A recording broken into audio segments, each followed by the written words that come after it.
Mugamba mutya mmwe nabali ku channel yaffe eyitibwa Kyayiti YouTube channel yaffe kyembasaba mugende maaso n'ogyegattako kigenda kuba kirungi nnyo nekya likinga video. Kati olunaku olwaleero nzize n'ensonga yaffe ey'okumanya eddagala.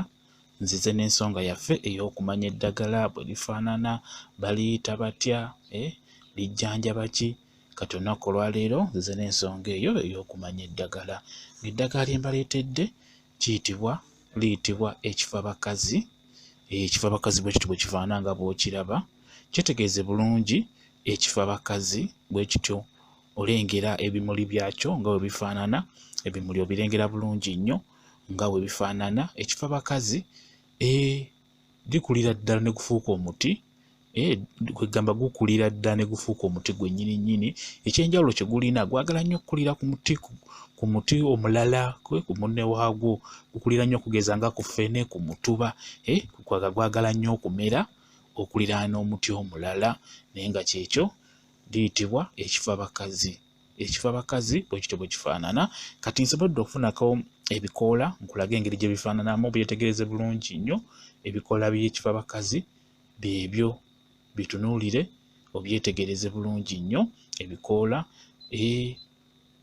Ku nsonga yaffe ey'okumanya eddagala nkuleetedde ekiyitibwa Ekifabakazi. Ekifabakazi Bwekityo Bwekifaanana. Ebikoola ebiseera ebisinga Ekifabakazi bwe kikula ne kigenda mu maaso ne kikula, buli we kimulisa waggulu ebiseera ebisinga n'ebikoola bifuna obuntu obwo bw'olaba. Bukegamba ebikoola bifuna obutulututtu, nga obutulututtu obwo bwa yero, era nga woobulabye ku ebyo ebikoola.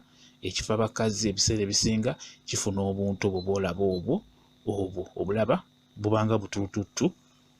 Bukifuna nnyo, kwegamba oba osobola okukiraba n'omanya nti kye kino. Ebiseera ebisinga kifuna nnyo obuntu obwo bw'olaba ku bikoola. Kati Ekifabakazi kijjanjaba n'endwadde nnyingi okusingira ddala mu bakyala. Abakyala kijjanjaba nnyo endwadde empitirivu ku mmwe abakyala, endwadde ez'enjawulo, lwakuba olina okukikozesa ng'ogasseemu n'eddagala eddala eriyitirivu. Kwegamba mwero eddagala ly'obeera ofunye nakyo obeera olina okigattamu bulungi nnyo. Okusookera ddala ekijjanjaba Kandida, kijjanjaba bulungi nnyo Kandida, naye nga bwe nkugambye nti obeera olina okugattamu eddagala eddala, ate eddagala eriyitirivu ennyo. Kati nakyo mu ddagala eryo ly'obeera ofunye erya Kandida nakyo obeera olina okukiteekamu ekyo Ekifabakazi. Ekirala abakyala basiiriza entamu, ng'obadde ofunye eddagala ly'okufumba osaanidde osseemu n'Ekifabakazi ekyo, ebikoola ebyo bisseemu obifumbire wamu obeere ng'onywako. Nkugambye nti Ekifabakazi tekijjanjaba kyokka kyokka, olina okugattamu eddagala eddala. Ekintu ekyo mukiwulirize bulungi, togenda kijjanjabisa kyokka otereere, olina okugattamu eddagala eddala. Kwegamba kyo kiwerekera buwerekezi ku ddagala eryo ly'obeera ofunye. Okitegedde bulungi nnyo, okubundula abakyala mukitegeera bulungi nnyo. Mu ddagala ly'obeera ofunye Ekifabakazi nakyo obeera olina okiteekamu. Ayalumizibwa mu ndira oba mu nseke, naawe eddagala ly'obeera ofunye lw'oba ogenda okufumba Ekifabakazi osaanidde okukola ki? Okukiteekamu. Ebiseera ebisinga kiwerekera buwerekezi ku ddagala eryo ly'obeera ofunye.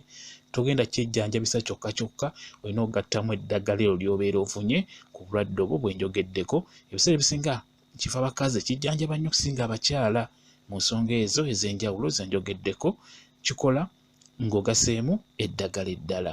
Njagadde just nkibalage omanye nti Ekifabakazi kifaanana kitya. Ekifabakazi Bwekityo Bwekifaanana nga bw'okiraba. Olaba bulungi nnyo ebikoola byakyo. Olabye mu kusooka we twasookedde walabye ebimuli. Ebimuli nga ebifaanana wabirabye. Bwekityo Bwekifaanana. Ekifabakazi kyetegeeze bulungi. Ebiseera ebisinga kimerera ddala ne gubeera omuti gwennyini nnyini, ate kirabika si kyabbula, kirabika nnyo nnyo nnyo. Emabbali w'ekibuga babirina, bakiyita Ekifabakazi. Ku nsonga yaffe ey'okumanya eddagala kiyitibwa Ekifabakazi Bwekityo Bwekifaanana. Mwebale nnyo kubeera ku channel yaffe eyitibwa Kyayiti YouTube channel yaffe. Kyembasaba mugende mu maaso n'ogyegattako, kigenda kuba kirungi nnyo. Baagala nnyo mubeere bulungi, mweraba.